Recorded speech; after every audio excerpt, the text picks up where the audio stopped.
எல்லாரும் எப்படி இருக்கீங்க? தீபாவளி விருந்தெல்லாம் எல்லாரும் முடிச்சிருப்பீங்க. அதுக்கப்புறம் நம்ம உடல் நலத்தையும் பார்க்கணும் இல்லைங்களா? அதனால இன்னைக்கு நான் ஒரு டயட் சமையல் தான் பண்ணியிருக்கேன். கொள்ளு குழம்பு பாருங்க, பார்க்கும்போது தண்ணி மாதிரி தான் இருக்கும். நல்லா கலந்து விட்டு ஊற்றிக்கிட்டா ரொம்ப நல்லாயிருக்கும். இந்த குழம்பு மீதி இருந்துச்சு அப்படின்னா நம்ம இட்லி, தோசை, கோதுமை தோசைக்கு ரொம்ப அருமையாக இருக்குங்க. சீரகம், மிளகு, பூண்டு மணத்தோட செலவு ரசமும் இப்போ ரெடியாக இருக்குங்க. தொட்டுக்கிறதுக்கு மைல்டாக ஒரு கேரட் பொரியலுங்க. நல்லா சுடு சாதத்தில் கொள்ளு குழம்பு போட்டு சாப்பிட்டா டேஸ்ட்டு வேறு லெவலுங்க.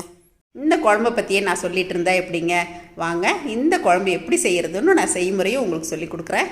நம்ம சாதாரணமாகவே தீபாவளி ஃபங்க்ஷன் நாட்கள்லாம் நான்வெஜ் சாப்பிட்றவங்க நான்வெஜ் எடுத்துக்குவோம், வெஜ்லேயுமே ஹெவியாக செய்வோம். அதையெல்லாம் ஈக்குவல் பண்ணுற மாதிரி நம்மளோட டயட்லாம் அடுத்தடுத்து வர நாட்கள் இருக்கணும். கொளுத்தவனுக்கு கொள்ளுன்னு ஒரு பழமொழியே இருக்குது இல்லைங்களா? இந்த கொள்ளு குழம்பு எப்படி செய்கிறது அப்படின்னு சொல்கிறேன். சும்மா நான் குழம்பு மட்டும் காட்டினா பத்தாது.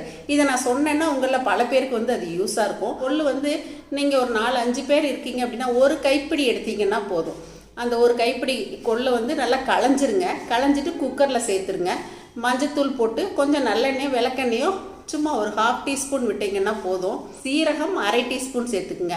வர கொத்தமல்லி, தனியா 1 டீஸ்பூன் சேர்த்துக்குங்க. சின்ன வெங்காயம் ஒரு 6-7, பூண்டு 4 பல், காஞ்ச மிளகாய் 1, கருவேப்பிலை கொஞ்சம், புளி சின்ன நெல்லிக்காய் அளவு, மிளகு 1/2 டீஸ்பூன். இது எல்லாத்தையுமே குக்கரில் கொள்ளோடையே சேர்த்துட்டு கொள்ளு வேகிறதுக்கு ஒரு 1.5 டம்ளர் 2 டம்ளர் வரைக்கும் தண்ணி ஊற்றலாம்.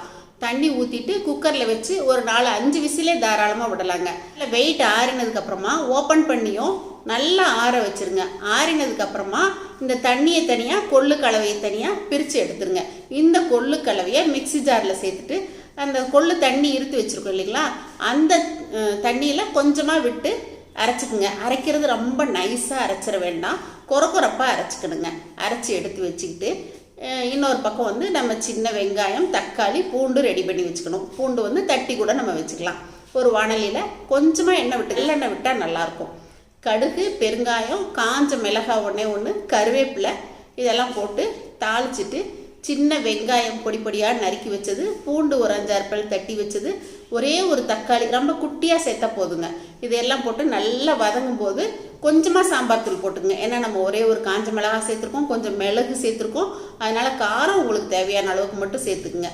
சாம்பார் தூளையும் சேர்த்துட்டு இதை நல்லா வதங்கினதுக்கப்புறமா நம்ம வேக வச்சு அரைச்சி வச்சுருக்கோம் இல்லைங்களா, அந்த கொள்ளு கலவையை இதில் சேர்த்துட்டு தேவையான அளவுக்கு உப்பு சேர்த்துருங்க. நல்லா மிக்ஸ் பண்ணி பாருங்கள். குழம்பு நல்லா தண்ணி மாதிரி இருக்கணுங்க. அப்போ தான் கொதிக்கும் போது அந்த கொள்ளு கொஞ்சம் கெட்டிப்பட்டு வரும். நல்லா ஒரு 3-4 நிமிஷம் நல்லா கொதிக்க விட்டுருங்க. அவ்வளோதாங்க, ஜாமுன்னு கொள்ளு குழம்பு ரெடிங்க. இந்த கொள்ளு குழம்பு கண்டிப்பாக நீங்களும் ட்ரை பண்ணி பாருங்கள்.